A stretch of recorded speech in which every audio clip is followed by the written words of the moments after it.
여름에 우리가 제일 좋아하는 과일이 뭐죠?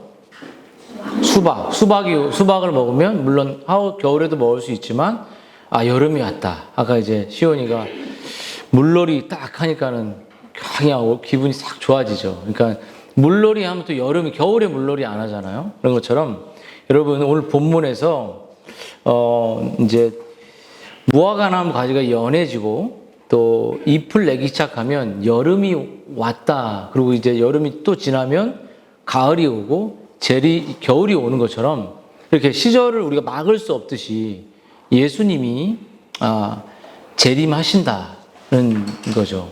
저도 이제 예수님의 재림에 대해 생각할 때 내가 정말 재림을 기대하는가? 재림이 뭐죠? 처음에 오셨고 다시 올라가셨잖아요. 오늘 올라가셨다가 다시 오신다는 그런 이야기죠. 그래서 오늘 첫 창조가 되고 그 창조의 타락이 와서 온 인류가 죄악 가운데 있었잖아요. 근데 오늘 그 타락을 그리스도께서 다시 속죄하심으로 의의 축복을 주심으로 다시 이제 우리를 이제 거듭나게 하시고 다시 이제 이 첫 창조를 마무리하려고 이제 이 세상을 종결하시기 위해서 예수님이 다시 오신다는 거예요. 근데 오늘 되게 오늘 오전에 말씀하고 비슷한 게 뭐냐면 고린도 전서에도 만유의 주로 15장에 보면 만유의 주라고 할 때 또 주를 로드라고 해요. 그러니까는 주가 만왕의 왕이라니까요. 하나님과 본체신 그 하나님으로서 세상에 다시 오셔서 이 세상을 봄, 여름, 가을, 겨울 있는 계절의 시간을 끝내고 그리고 우리를 천국으로 믿는 자들을 맞이한다는 거죠. 근데 제일 중요한 게 재림을 예수님이 다시 오셨다 가셨는데 다시 오실 것을 내가 믿냐라는 거죠. 내가 정말 그냥 성경의 내용이니까 그게 아니라 실제로 믿냐라는 것이죠. 믿음이 여러분 믿어요, 안 믿어요? 예수님 다시 오실 것 같아요? 나는 언제 올지까지 모르겠어요. 제가 우리 아내한테도 오긴 올까 이렇게 그리고 오긴 올까 올 준비가 내가 맞이할 준비를 했는가 그런 질문을 제 안에 던졌어요. 그래서 예수님은 내가 처소를 예비하고 다시 올 것이다.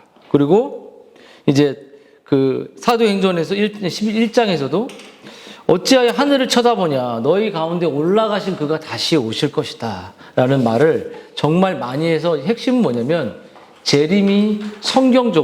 성경은 재림이 예수님이 이 세상을 마치기 위해서 오신다는 거예요. 근데 제일 중요한 건 뭐냐면 만일 예수님이 다시 오시지 않는다면 예수님의 부활이나 예수님의 용서나 이런 모든 것이 완벽하게 이루어지지 않는 사건이 벌어지죠. 그래서 계절의 변화처럼 배우라는 거예요.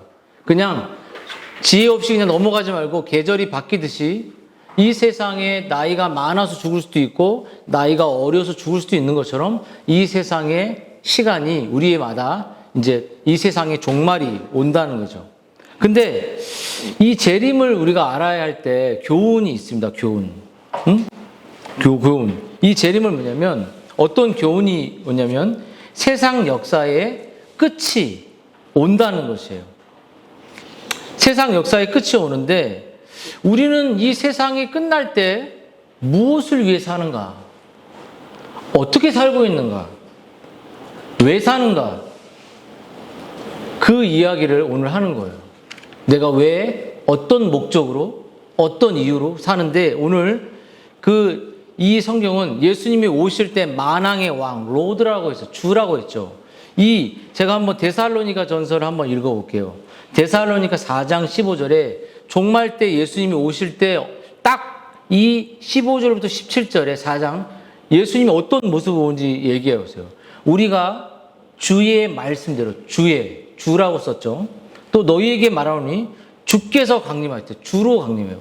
또 우리가 강림하실 때까지 살아남아 있는 자는 자보다 결코 앞서지 못하리라. 주께서 호령과 천사장의 나팔 소리와 친히 하늘로부터 강림하시니 그리스도 안에서 죽은 자들이 먼저 일어나고 그 후에 살아남은 자들도 그들과 함께 구름 속으로 끌어올려 주를 영접하리니 그리하여 우리가 주와 항상 함께. 그러니까 주라는 단어가 그러니까 로드라는 주라는 왕, 우리의 진짜 왕, 세상의 카이사라는 거짓 왕이 아니라 거짓 신성이 아니라 진짜 왕이 이 세 구절에 주라는 말, 왕으로 우리의 진짜 왕을 오시는데 왔을 때 왕으로 대접하지 않은 사람들이 천국 갈까요? 못 갈까요? 못 가. 그냥 인정해 이 정도가 아니라 우리의 삶에서 주의 이름이 정말 높여지는 삶을 우리가 주 때문에 참고 주 때문에 선한 행동을 하고 주 때문에 인내하고 주님 때문에 자기를 부인하고 그래서 주님 때문에 이 진짜 말씀을 믿는 거예요. 그래서 목사님은 어떤 부분에서는 이렇게 생각해요. 사도들이 이제 바울이 사도 중에 제일 늦게 된 이제 만삭되지 못한 바울도 솔직히 이제 그 베드로를 위선에 빠져 있는 베드로를 책방하거든요. 얼마 되지 않았음에도 불구하고. 그래서 목사님은 정말 할 수 있다면 교회의 서열 문화가 사라지고 정말 주님만이 왕이고 다 동등한 그러한 그 성경적인 교회가 됐으면 좋겠어요. 그래서 오늘 근데 이런 질문을 던져요. 우리가 주님이 다시 왔을 때 네가 나를 정말 왕으로 여겼니? 라고 묻는다면 주님을 왕으로 먹인 사람들은 주님의 명령을 따를까요? 안 따를까요? 따라요. 주님이 우리 머리니까. 교회의 머리니까. 몸은 그의 명령을 따르기 때문에 네가 왕으로 나를 모시고 나를 사랑한다면 내 명령을 순종한다는 게 뭐냐면 오늘 이 말씀을 진짜 받는 거예요. 하나님의 말씀으로. 그냥 오늘 목사님이 전한 말씀이 아니라 전통이 아니라 어떤 관습이 아니라 전통 위에 있는 하나님의 말씀을 진짜로 받는 거예요. 주님이 다시 오신다는 거죠. 근데 여러분 이제 이 주님이 다시 오실 때 그날 누가 옳았는지가 드러나게 될 거예요. 누가 진짜 왕으로 나를 섬겼는지 드러나게 될 것인데 무엇이 올바른 삶이었는지 네가 진짜 나를 주라는 건 왕인데 그 왕의 명령을 정말로 따분히 여기지 않고 잘 지켰는지 판명될 거예요. 그때 믿음과 순종을 비웃던 사람들 무슨 왕이 내가 왕이지 공부가 왕이지 대학이 왕이지 돈이 왕이지 그래서 TV를 열면 돈이 왕이야 돈이 전부야 웃음도 살 수 있어 이렇게 말하듯이 정말 카이사야라는 자기가 왕됨을 쫓아가는 삶인지 아니면 정말 주님의 왕됨을 쫓아가는 삶인지 통곡하며 드러나게 된다는 것이에요. 여러분 말씀에 순종하려고 하나님을 위해 눈물로 십자가를 졌던 사람들은 노래하게 될 것이고 볼지어다 구름 타고 오시리라 각인의 눈이 그를 보겠고 그를 찌른 자도 벌터이요 땅에 있는 모든 족속이 그를 인하여 애곡할 것이다. 그러니까는 정말 왔을 때 왕으로 대접하지 않은 사람들은 애곡하게 될 것입니다. 그의 모든 인생은 그게 아이든 저 아이를 살려주십시오 해도 애곡하게 될 거예요. 그 아이는 내 부모조차도 그날은 온 세상의 절망의 날이 될 겁니다. 왔을 때 왕으로 인정하지 않는 모든 사람들은 거짓이 다 판명될 거예요. 그래서 지금 그 거짓이라는 것을 토설하고 돌이킬 수 있는 기회가 있는 거예요. 왕의 명령을 하찮게 여긴 사람들은 애곡하게 될 것입니다. 하지만 예수님이 다시 오시는 그날 우리 성도들에게 왕으로 인정하고 왕의 명령을 따른 사람들은 상급을 받게 될 것이고 그래서 오늘 주님은 다시 오실 날을 말하며 우리의 죄와 게으름을 버리라고 말해요. 오늘 주님의 이름이 높아진다고 말했는데 그것 때문에 우리가 서로를 용서하고 사랑하라고 했는데 오늘 오전 예배 이후에 우리가 그렇게 했습니까? 아니면 싸웠나요? 그렇게 했어요? 안 했어요? 그렇게 안 했으면 여러분 하나님의 말씀을 말씀대로 받지 않은 거예요. 그냥 귀로 흘러드는 거예요. 아직은 여러분의 마음속에 또 우리들의 마음속에 정말 하나님의 말씀으로 받는 것이 중요해요. 정말 성경의 진리를 진리로 믿는 것이 제일 중요하거든요. 그래서 여러분 이렇게 말이죠. 그리스도는 여러분에게 어떤 대접을 받고 있는가? 주일에 잠깐 꺼내는 중보자의 수준인가?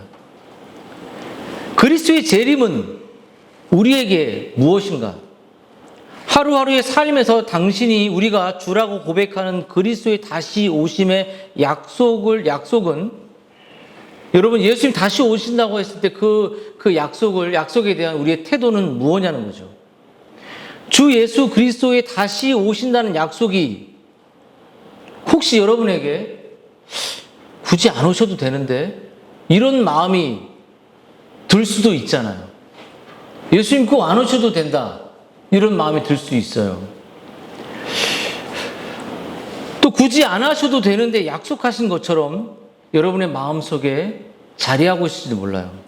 분명 사실 주 예수님의 재림은 항상 예외 없이 그리스도인들에게는 소망이 없어요. 왜냐하면 사자굴에서 사자에게 온몸이 뜯겨 죽는 순간에도 사람들에게 인내와 소망을 줬던 건 뭐냐면 그들은 예수님이 다시 오실 것을 믿었기 때문이에요. 그 순간에. 여러분 지금 그리스도가 여러분에게 주로 다시 한번 묻는 거예요. 왕이 여러분의 왕으로 인정되고 있냐고 물어보십시오. 안 오셔도 돼요. 저 일하기 바쁘고 먹고 살기 바쁘고 아이들 가르치기 바쁘고 나중에 오셔도 돼요. 만약에 내 마음속에 그 주님이 지금 오셔도 내 영혼이 구원받을 수 있다는 그런 확신이 있다면 여러분이 기쁨이겠지만 그렇지 않다면 심판이 여러분에게 있는 겁니다. 여러분 예수님은 여러분의 주인이시죠. 예수님은 주로 다시 오십니다. 오셔서 악인들을 멸하고 믿지 않는 죄인들을 심판하시고 성도들의 눈에서는 눈물을 씻어주실 거예요. 왜 눈물을 씻어줄까? 왜 씻어줄 것 같아? 성도들이 많이 울어 안 울어? 많이 울죠.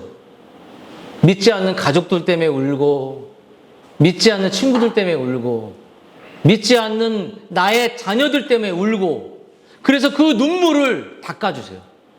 근데 눈물이 안 흘려. 근데 우리가 애통이 없어요. 죽어가는 영혼들에 대한 슬픔이 없어요. 내 안에 예수님이 없어서 왕이 내 마음에 예수님이 왕이 아닌 것이 내 안에 느껴지지 않을 때, 왕으로서 느껴지지 않을 때 그것 때문에 내가 가슴 아파하지 않아. 여러분의 왕은 누구죠? 우리 가온이의 왕은 누구야? 동생 가온이의 왕은 누구야? 아빠야? 엄마야? 엄마의 그냥 이렇게 이거 아니야? 누가 왕이야? 예수님의 왕. 여러분의 왕은 누구냐? 여러분 무엇보다도 만왕의 왕으로 만주의 주이신 예수 그리스도의 영광으로 가득한 나라가 완성될 겁니다. 이 나라에서 우리가 살게 될 것인데 여러분 토마스 보스턴의 이제 요번에 번역된 그 보석들이란 책을 제가 한번 인용하고 말씀을 좀 마무리를 해보겠습니다. 예수님이 오실 때 어떤 일이 일어나냐면 의인들에게는 면류관을 믿는 예수님을 왕으로 믿는 사람들에게는 면류관을 씌워줄 것이며 악한 자는 책망받을 것이다. 그날에 하나님의 공의의 영광을 받을 것이며 그의 의로우심이 공개적으로 인정받게 될 것이다. 마지막 날에 하나님의 칼이 있대요. 칼. 엄청난 무서운 칼. 엄마 아빠보다 더 무서운 칼이 있는데 이 하나님의 공의의 칼이 불순종하는 왕으로 인정하지 않는 하나님의 법 말씀을 어기는 자들을 향하여 강한 진노가 내릴 것이며 그의 공의가 온 세상에 드러나게 될 것이다. 그날의 모든 그러니까 입을 막 변명하는 입들이 막 믿었어요. 열심히 하려고 했어요. 오늘 지키려고 했어요. 오늘 동생 사랑하려고 했어요. 형한테 잘할 이런 막 변명을 우리가 내미는데 그때 입을 다 막아버리게 된다. 입을 다 못 열어. 입을 막고 하나님의 공의가 불의한 자들의 모든 트집과 비난들에게 퍼부을 것이라고 이렇게 보스턴 목사님이 얘기해 줬습니다. 여러분, 다시 한번, 여러분, 재림은 언제 올지 모르죠. 근데 재림을 기다리는 그 자세는 주로 오세요. 예수님 왕으로. 모든 만물 위에 뛰어난 주로 로드로 오시는데 그 왕의 명령을 인정하고 순종하며 살아가는 자들에게는 기쁨이 될 거예요. 그렇지 않은 사람들에게는 슬픔이 되죠. 여러분 마음속에 물어봐요. 예수님이 나의 왕인가? 재림, 그날이 정말 온다는 사실. 이게 성경의 진리라는 사실을 여러분 기억하고 이 세상을 하루하루 재림을 기다리는 그 마음으로 여러분이 사시기를 주님의 이름으로 축원드립니다.